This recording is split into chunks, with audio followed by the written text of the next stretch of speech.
मैं ये समझना चाहती हूँ, हिजाब से लेके मदरसों में श्री राम का जिक्र और उनको पढ़ाई से जोड़कर रखना, और जितने भी मुद्दे आपने तकरीबन सब सुन लिया होगा कि आज किस पर हम बहस करने वाले हैं, इन सबको सियासत में लाकर कौन सा टूल किट है जिसका इस्तेमाल हो रहा है? क्या हम विकास पर फोकस होकर बात नहीं कर सकते? क्यों हमें हिजाब की, क्यों हमें प्रभु श्री राम की, या फिर अन्य मुद्दों की जरूरत पड़ती है जिसमें तुष्टीकरण नजर आता है लेकिन संतुष्टीकरण नजर नहीं आता? निश्चित तौर पे पूर्णिमा जी, आपने देखा होगा कि कुछ राजनीतिक दल हैं, खास करके मैं कहूँगा कि कांग्रेस पार्टी इन्हीं मुद्दों को बार बार इस पर विरोध करती है। हिजाब कोई ऐसा एक परिधान नहीं है कि जिसको ज़रूरी समझा जाए कि उसको लागू किया जाए, क्योंकि स्कूलों की, कॉलेजों की एक मर्यादा होती है। वहाँ पर एक ड्रेस है जो हर जो उस स्कूल और कॉलेज के हिसाब की होना चाहिए, ना कि ऐसी होना चाहिए कि फैसला कौन करेगा? आई सिंह साहब, नहीं, इसका स्कूल करेगा, प्रशासन करेगा, बीजेपी करेगी, कांग्रेस करेगी, नहीं बीजेपी नेता करेंगे, बिल्कुल इसको प्रशासन करेगा, और जो स्कूल है वो स्कूल प्रबंधक करेंगे। हाँ। क्योंकि अगर कोई हिजाब पहन के आएगा तो कल के कोई ये कहेगा मैं तो धोती कुर्ता पहन के यहाँ आ जाऊंगा, तीसरा कहेगा कि हमारी जो है ना एक परंपरागत वो शेरवानी होती, मैं वो पहन के आ जाऊंगा। फिर वो स्कूल ना रह के उसको तो एक ये लगेगा कि यहाँ सारे ये नौटंकीबाज लोग आ रहे हैं। तो स्कूल की कोई मर्यादा होती, शिक्षा का मंदिर होता है, तो शिक्षा के मंदिर में आप शिक्षक बन के आइए, ना कि वहाँ अपनी परंपरागत, अपनी धार्मिक, अपनी जो परिधान है उनको वहाँ पर आकर निभा।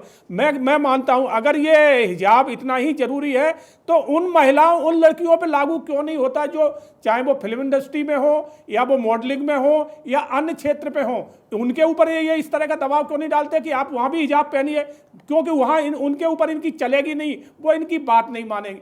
सीधे साधे मुस्लिम समाज की जो लड़कियां बहनें होती हैं उनके ऊपर इनका चलता है, उन्हें सिखा समझा के और भेजा जाता है कि आप हिजाब लगाओ। हिजाब ऐसा कोई जरूरी नहीं है कि हिजाब लगा के ही जाना है जिससे हमारे कोई धार्मिक उस पर कोई आहत हो रहा है। अगर ऐसा ही है तो सभी को आप बेल लगा। लेकिन ये तो आपका टेक है ना कैप्टन साहब, ऐसा थोड़े ही है कि हर कोई इसी तरीके से सोचता है। परविंदर सेठी जी, क्या ऐसा ही आप भी सोचते हैं कि उनको सिखा पढ़ा के भेज दिया जाता है कि आप हिजाब पहनिए? लेकिन मैं सिर्फ एक हिजाब के मुद्दे पर आज बहस नहीं कर रही हूं। मैं कहती हूं कि एक तरफ प्रधानमंत्री मोदी है, वो सबका साथ सबका विकास की बात करते हैं, दूसरी तरफ आप जैसे ही विपक्ष के पास जाइए, और इसका जवाब अजय अरोड़ा जी आप भी दीजिएगा, इसके बाद मैं आपके पास आऊंगी, जैसे ही आप विपक्ष के पास जाइए श्री राम का विरोध होने लगता है, हिजाब का सपोर्ट होने लगता है, तुष्टीकरण को बढ़ावा देने की बात होने लगती है, लेकिन मुस्लिम आक्रांताओं का जैसे ही जिक्र होता है तो फिर एकदम मुंह पे सिलाई लग जाती है, उस पर एक शब्द नहीं निकलता। क्यों?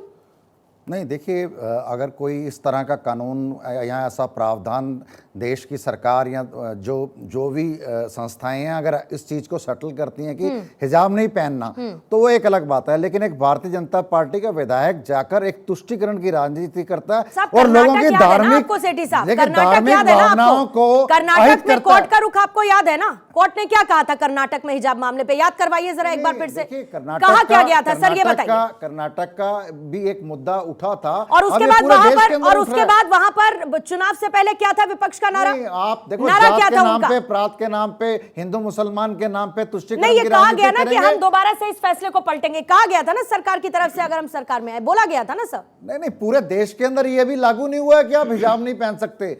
लेकिन अगर कोई भी विधायक उठ के, बीजेपी का कोई विधायक है या कोई नेता है, वो जाकर वहां पे एक अलगाववाद की राजनीति करता है या तुष्टीकरण की राजनीति करता है और लोगों की धार्मिक भावना हित करता है, ये ठीक नहीं है। अगर कोई प्रशासन कोई फैसला करेगा उसके ऊपर उस इंस्टीट्यूट अगर कोई फैसला करता है तो उसको वहां के स्टूडेंट्स को मानना पड़ेगा, वो एक अलग मैटर है। लेकिन एक देश के अंदर अलगाववाद की स्थिति पैदा करना, लोगों के अंदर तुष्टीकरण की राजनीति करना, ये ठीक नहीं है। आप देखिए ना, आप डेवलपमेंट की बात करिए, आप रोजगार की बात करिए, आप महंगाई की बात करिए, आप वुमेन सेफ्टी और सिक्योरिटी की बात करिए, आप एनवायरमेंट की बात करिए, जो देश का इतना जबरदस्त मुद्दा है, लोग मर रहे हैं।